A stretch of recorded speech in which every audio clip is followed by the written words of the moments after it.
After what you said last week about what it would mean to win your fourth MVP, what do you think of one of the 50 voters coming out and saying yesterday, quote, "I don't think you can be the biggest jerk in the league and punish your team and your organization and your fan base the way he did and be the MVP.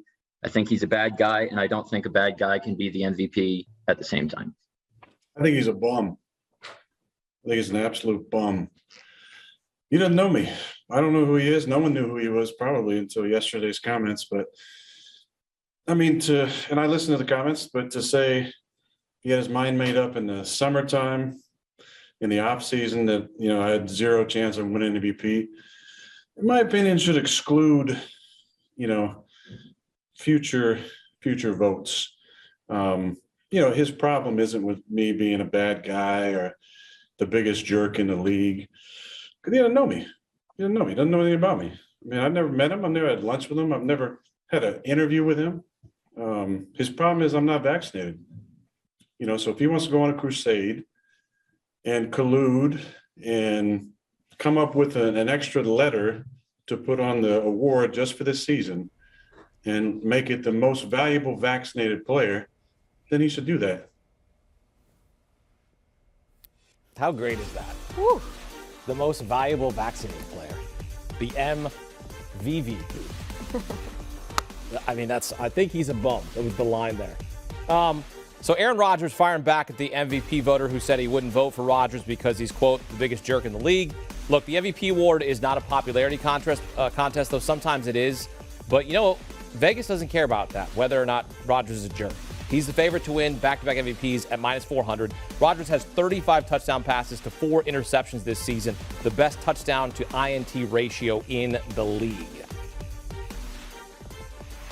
Welcome to the 3 members that make up the Pick 6 podcast: Will Brinson, Ryan Wilson, Aaron Rodgers, a virtual lock to win his 4th MVP award and the first player to go back-to-back since Peyton Manning in 2008-2009. Our producer, Lucas, suggested putting a substantial sum of money on Rodgers to win the MVP, said, quote, "It's free money.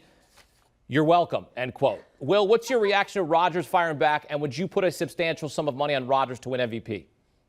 Yeah, it would have been perfectly fine for you to introduce us as and here's 2 bums from the Pick 6 podcast.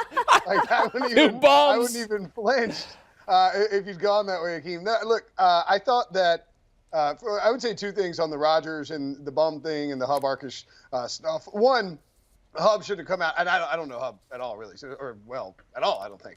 Anyway, he shouldn't have come out and said that you're not supposed to talk about your vote. He said that in the interview.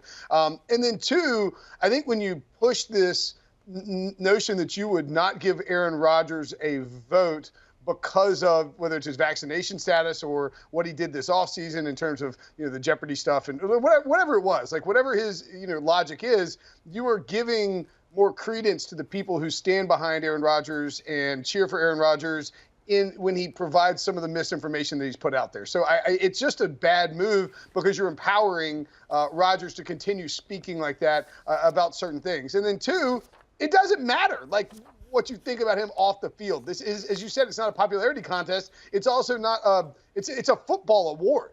You give it to the player who's been the most valuable on the field. And while you can certainly make a case that Tom Brady has been extremely valuable for Tampa Bay, I mean, what is this team with Jordan Love at quarterback? It's like a 5-win team that's having the Tua debate about whether or not they need to go get another quarterback in the draft. Instead, they're the 1 seed in the NFC. I don't even know, I guess they're 13 and whatever they are. I mean, they're going to, they're winning the division. They're a dominant team. They look like they're the top Super Bowl contender according to Vegas, and it's because of Aaron Rodgers. And yeah, I mean, Lucas is probably correct in the idea that you could lay the minus 400 on Aaron Rodgers. It's actually up to minus 600 in some spots. It's just a lot of juice. And the problem is it's not announced after the season. It's announced on the eve of the Super Bowl. So you have to tie up a substantial amount of money in that bet until the actual Super Bowl on February 13th.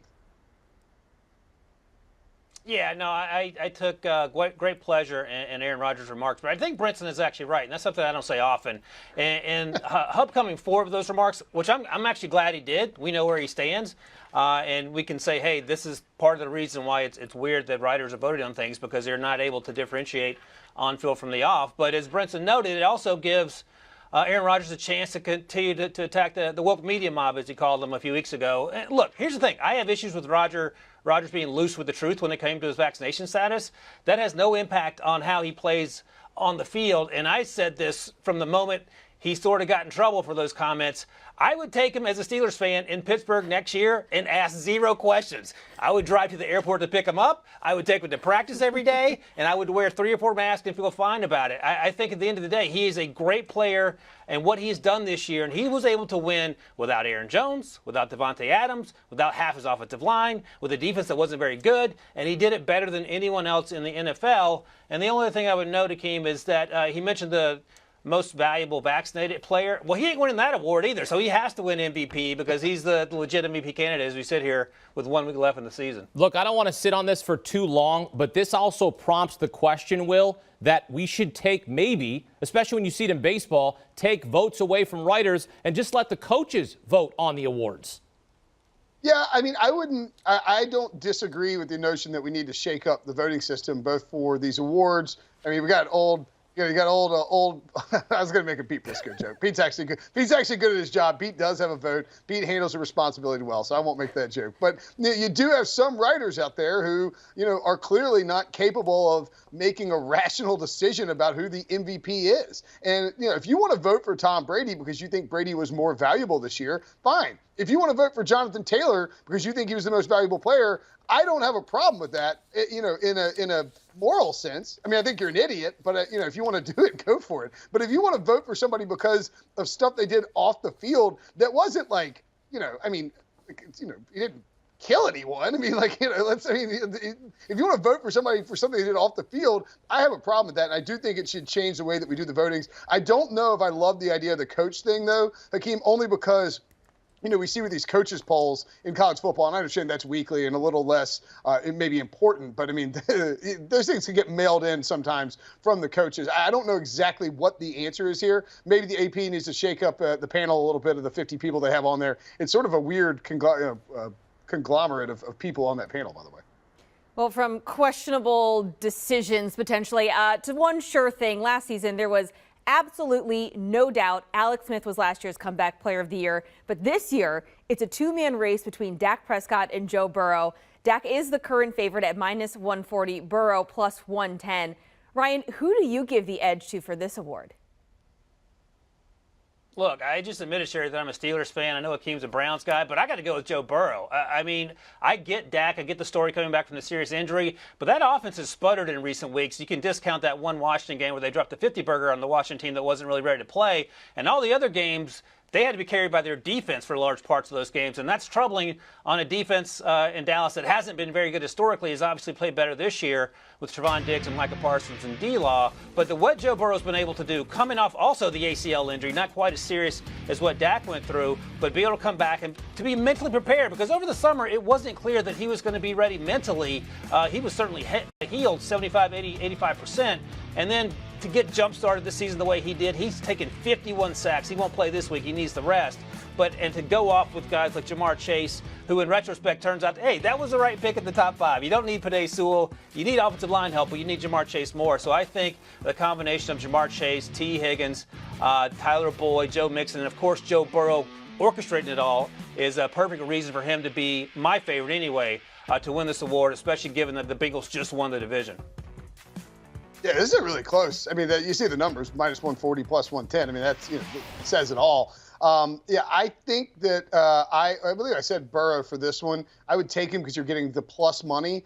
The one problem here is that Burrow is going to sit out week 18. He already confirmed that earlier today. And if that's the case, look, we're going to talk about it in a second with Offensive Rookie of the Year. But, I mean, these awards are very often recency bias comes into play. So if Dak has a huge week 18 against the Eagles, Cowboys clinch the number 2 spot, maybe he ends up getting it. But I think Burrow and look, Dak's in, and the other question is, what are we judging it on? Who had the best comeback season, or who came back from who came back from the worst injury? Because I think Dak's injury probably worse, but Burrow's season probably better overall in terms of his performance. So I would lean Burrow there, but I think it'll be a very, very close vote, and would not be at all surprised if Dak won it. Yeah, and perhaps Joe Burrow's teammate, though, in college and NFL will win Offensive Rookie of the Year. You just said it there, Will. Recency bias. Jamar Chase, the favorite to win the award at -275 at a monster game last week with an eye-popping 266 receiving yards, the most by a rookie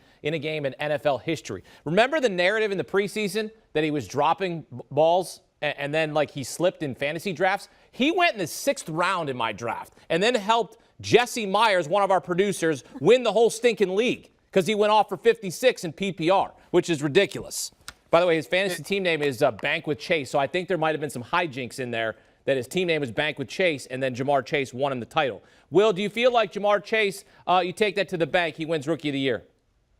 Yeah, I think. By the way, since we're bragging about fantasy football teams, I do want to point out that in the Fantasy Football Today League, featuring every single one of our CBS Sports NFL fantasy football experts, you know who went 15-1 in that league and won the whole thing? Will Brinson. Oh yeah, baby, right here. That's right. Took them all down. 15-1, and of course, the only week that I lose, the second to last week of the regular season, you know who beat me? Pete friggin' Prisco. Who else would beat me? It's a terrible team, and Pete beat my undefeated season. Anyway, yeah, I think Chase will win it. Recency bias, right? Mac Jones going into Sunday's games in Week 17 was -400 to win the Offensive Rookie of the Year. He had already taken it down, and then Jamar Chase, of course, famously, as Akeem points out, went for 11 catches, 266 yards, and 3 touchdowns. I think you can really make the case that Mac Jones should be the MVP. I mean, should be the Offensive Rookie of the Year, excuse me. And I got Ryan in my head here with the Mac Jones MVP stuff.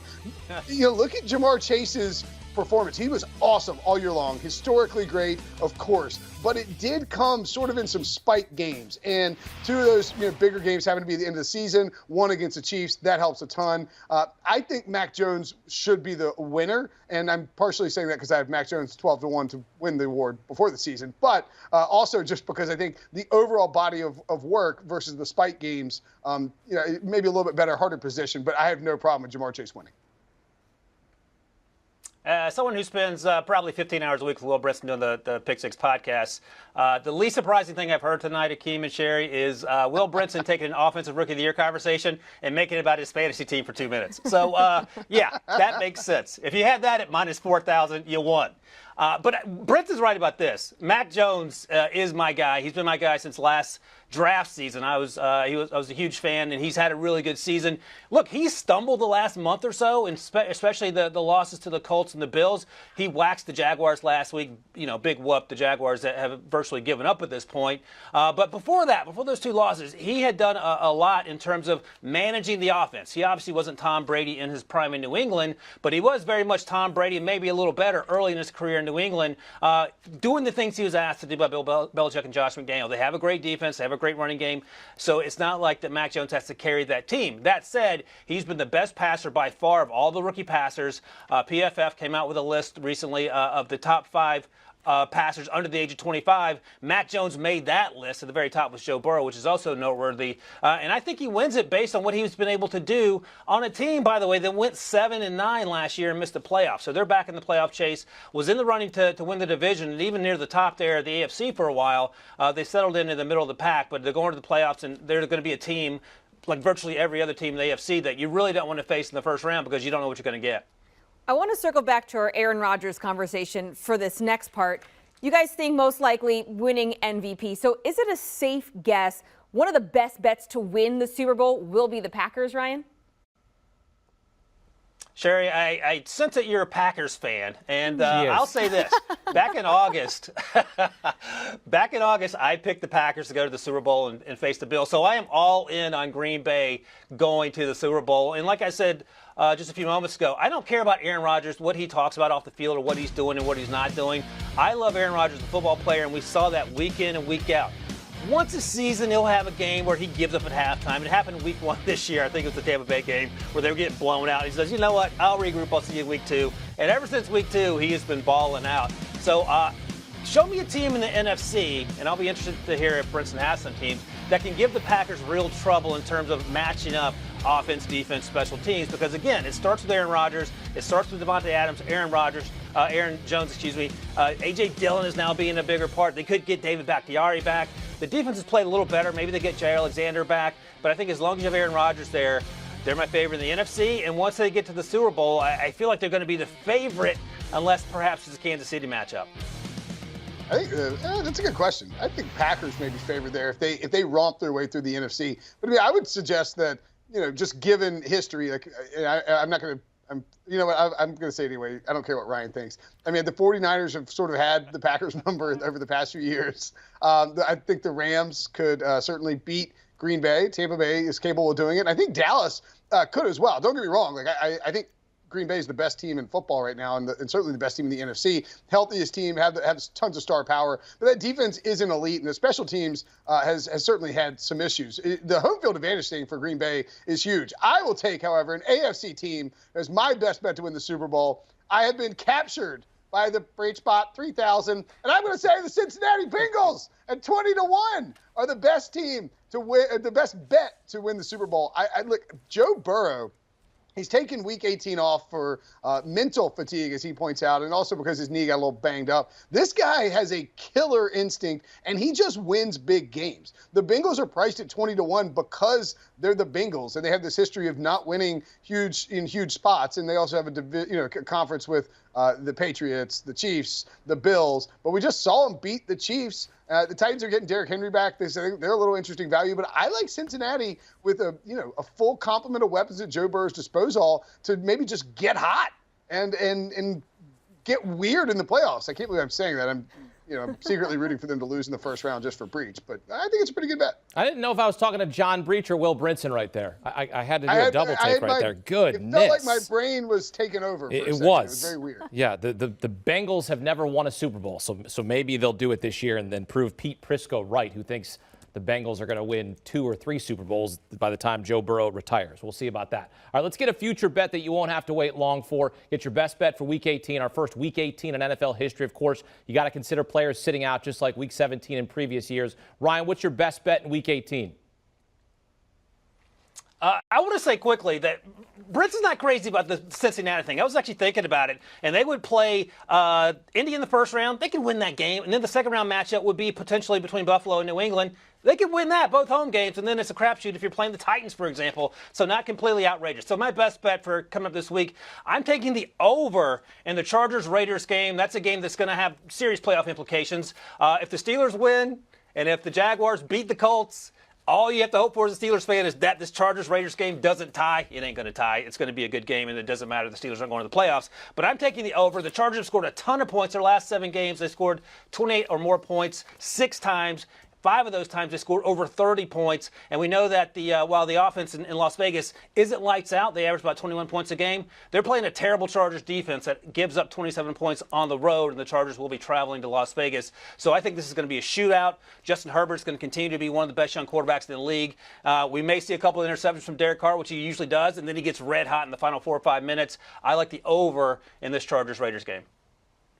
I'll tell you where I'm going to go with this. I like the Washington football team. People will be saying, what? Why do you like Washington? I'll tell you why. Joe Judge.